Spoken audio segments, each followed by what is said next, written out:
बहन बेटिया लोगों से माता जी लोगों से निवेदन है, खाली 2 मिनट आप लोग बैठे कि माई का आखिरी विदाई है, बैठ जाए आप लोग और बैठ के परमात्मा से ये गुहार कर लेगा कि माई का दिवंगत आत्मा जहाँ भी हो आत्मा के शांति दी।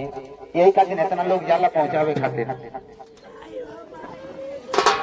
कि माई हमारी मरी रह गई। आज पूरा माई के वियोग में पूरा गांव जवार घर परिवार पूरा रो रो के एक ही बात करता है कि माई हमारी मरी रह गई, हमनी के छोड़ी रह गई।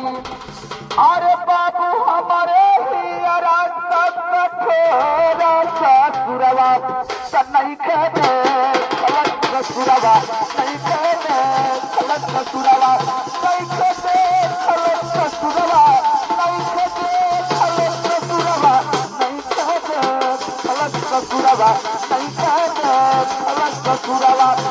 माई हमारी मरी रह गई, हमनी के छोड़ी रह गई। माई हमारी मरी रह गई, हमनी के छोड़ी रह गई। बाबू हमारे ससुरवा नहीं कहते खलक ससुरवा।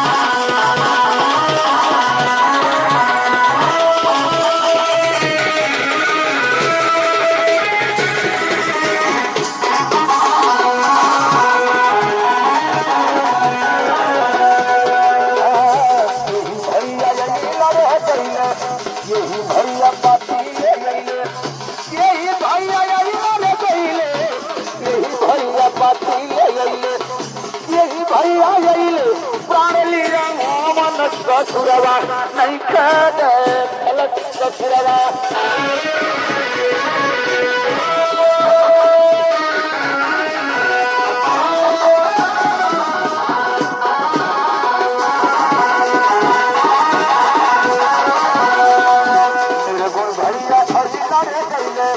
निर्गुण भैया खड़ी करे गईले, तेरे गुण भैया पाती